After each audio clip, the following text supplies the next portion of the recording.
Hi எல்லாருக்கும் வணக்கங்க. Welcome to Edumatics plus.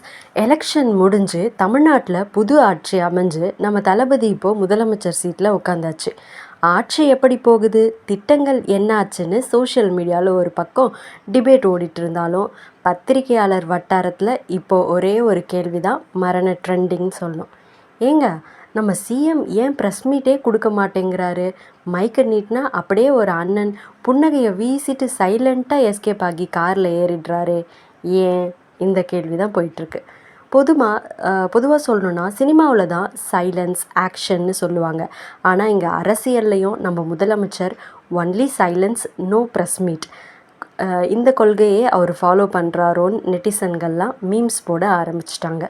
இன்றைக்கி நம்ம வீடியோவில் நம்ம முதலமைச்சர் விஜய் அவர்கள் ஏன் பத்திரிகையாளர்களை சந்திக்க மாட்டேங்கிறாரு, இதுக்கு பின்னால் இருக்கிற அந்த தந்திரமான கார்ப்பரேட் அரசியல் வியூகம் என்ன, இதனால் அவரோட இமேஜுக்கு ப்ளஸ்ஸா மைனஸா எல்லாத்தையும் பற்றி கலகலப்பாக கொஞ்சம் சுட சுட அலசிடலாம்.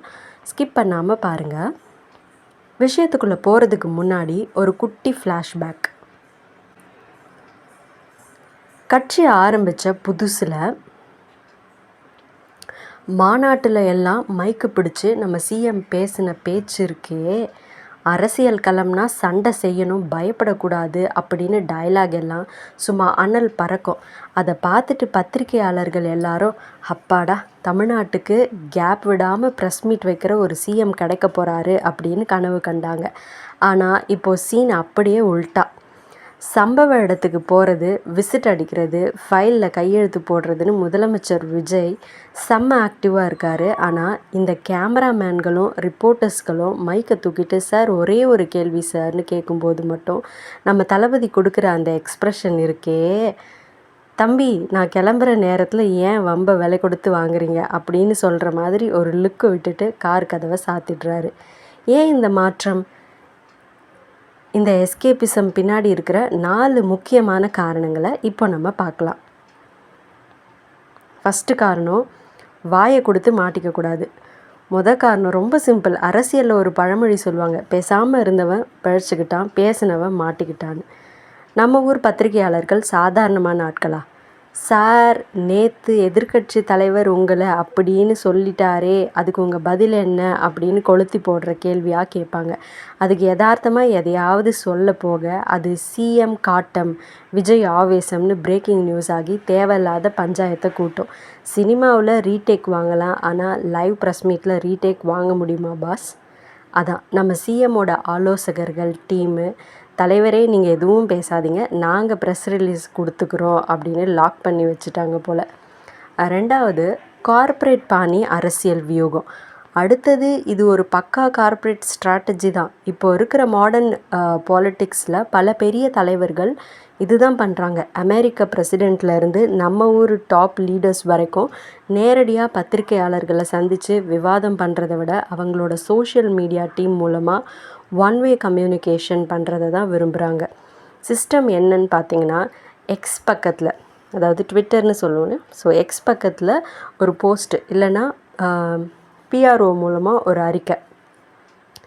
இதனால் கேள்விகள் கேட்க யாருக்கும் ஆப்ஷன் இருக்காது. நம்ம என்ன சொல்ல வரமோ அது மட்டும் மக்களுக்கு போய் சேரும். ஸ்மார்ட் மூவ் தான், ஆனால் பத்திரிகையாளர்களுக்கு தான் இது செம்ம வயித்தெரிச்சல்னு சொல்லணும். அடுத்தது, 3வது காரணம் சினிமா காலத்து சைலண்ட் பழக்கம்னு சொல்லலாம். அவரோட பழைய பழக்கம், விஜய் அவர்கள் சினிமாவில் டாப் ஸ்டாராக இருந்தப்பவே படம் ரிலீஸ் ஆன ஆடியோ லான்ச்சில் பேசுவாரே தவிர தனியாக உட்காந்து பத்திரிகையாளர்களுக்கு இன்டர்வியூ கொடுத்ததை நீங்கள் பார்த்துருக்கீங்களான்னு எனக்கு தெரியல. ஆனால் ரொம்ப ரொம்ப அது ரேர். அவர் அந்த மாதிரி பேச மாட்டார். என் பேச்சு, என் படம் எல்லாமே என் ரசிகர்கள் கூட நேரடியாக கனெக்ட் ஆகிக்கும். ஸோ நடுவில் இந்த மீடியா எதுக்கு அப்படிங்கிறது அவரோட சினிமா காலத்து மைண்ட் செட்டு. அதே ஃபார்முலாவை தான் இப்போது கோட்டைக்குள்ளேயும் அப்ளை பண்ணுறாரு நம்ம சிஎம். 4வது காரணம், ட்ராக்கு மாறக்கூடாது பாஸ். 4வது விஷயம், இப்போ அரசு பல புதிய திட்டங்களை அறிவிச்சிட்டு வராங்க. பட்ஜெட் கூட்டத்தொடர் வேறு வரப்போகுது. இந்த நேரத்தில் ப்ரெஸ் மீட் வச்சா அரசு பண்ணுற நல்ல காரியங்களை விட ஏதோ ஒரு சின்ன நெகட்டிவ் நியூஸை வச்சு பத்திரிகையாளர்கள் ஓட ஆரம்பிச்சிடுவாங்க. இதனால் அரசோட ஒரிஜினல் ஃபோக்கஸ் சிதறிடும்னு நினைக்கிறாங்க. சரி, நெட்டிசன்களுடைய கமெண்ட்ஸு, அவங்களோட கலாய்ப்புகளை பற்றி கொஞ்சம் சொல்லிடுறேன். சரிப்பா, நம்ம சிஎம் எஸ்கேப் ஆகுறத சோஷியல் மீடியாவில் சும்மா விடுவாங்களா நம்ம நெட்டிசன்கள்? மீம்ஸ் போட்டு சும்மா வறுத்தெடுக்கிறாங்க பாஸ். ஒரு மீம்ஸ் போட்டிருக்காங்க. பத்திரிக்கையாளர் கேட்குறாராம், சார் தமிழ்நாட்டில் வேலைவாய்ப்பு எப்போ சார் அதிகமாகும்? அதுக்கு விஜய் சார் வந்து காருக்குள்ளே உட்காந்து கண்ணாடியை ஏற்றிக்கிட்டே துப்பாக்கி படத்தில் வர மாதிரி ஐ எம் வெயிட்டிங் அப்படின்னு சொல்கிற மாதிரி எடிட் பண்ணி வச்சுருக்காங்க. இன்னொரு கமெண்ட்டில், தலைவரே படத்தில் சண்டை சீனில் சுறா மாதிரி பாயிருங்க, ஆனால் ப்ரெஸ்ஸை பார்த்தா மட்டும் ஏன் புலி மாதிரி பதுங்குறீங்க அப்படின்னு பயங்கரமாக நக்கல் பண்ணுறாங்க. விமர்சகர்கள் ஏதாவது சொல்லிகிட்டே தான் இருப்பாங்க. ஸோ அவங்க என்ன சொல்கிறாங்கன்னா, முதலமைச்சர் பதவிங்கிறது ஒரு முள்ளு கிரீடம், அங்கே கேள்விகளுக்கு பதில் சொல்லி தான் ஆகணும். இப்படி மைக்கை பார்த்து ஓடுறது ஒரு நல்ல அட்மினிஸ்ட்ரேஷனுக்கு அழகு கிடையாது அப்படின்னு அட்வைஸ் மழையும் பொழிய ஆரம்பிக்கிறாங்க. சரி, இப்போ ஒரு முக்கியமான கேள்விக்கு வருவோம். இப்படி பத்திரிக்கையாளர்களை வந்து தவிக்க விடுறதுனால விஜய் அவங்களுக்கு லாபமா நஷ்டமா? நம்ம சிஎம்க்கு என்ன இதனால் இருக்குது அப்படின்னு பார்த்தோன்னா, ப்ளஸ் பாயிண்ட்டு, தேவையில்லாத சர்ச்சைகள் வராது. எதிர்க்கட்சிகளுக்கு இவரோட பேச்சை வச்சு அரசியல் பண்ண கண்டென்ட்டு கிடைக்காது. அமைதியான அரசு, ஆக்ரோஷமான வேலை அப்படிங்கிற ஒரு பாசிட்டிவ் இமேஜ் இவரோட ஆதரவாளர்கள் மத்தியில் பில்டப் ஆகும். மைனஸ் பாயிண்ட் என்னென்னா, ஆனால் மக்களாட்சியில் பத்திரிகையாளர்கள் கேட்குறது அவங்களோட சொந்த கேள்வி கிடையாது. அது மக்கள் கேட்க நினைக்கிற கேள்விகள். ஒரு முதலமைச்சர் தொடர்ந்து கேள்விகளை தவிர்த்தா அவருக்கு பதில் சொல்ல தெரியலையோ, நிர்வாகத்தை பற்றின புரிதல் இல்லையோ அப்படிங்கிற ஒரு சந்தேக வித்தை எதிர்க்கட்சிகள் வந்து மக்கள் மனசில் ஈஸியாக விதைச்சிடுவாங்க. அது அரசாங்கத்துக்கு ஒரு பெரிய மைனஸ் பாயிண்ட்டாக மாறிடும். சரி, ஓகே.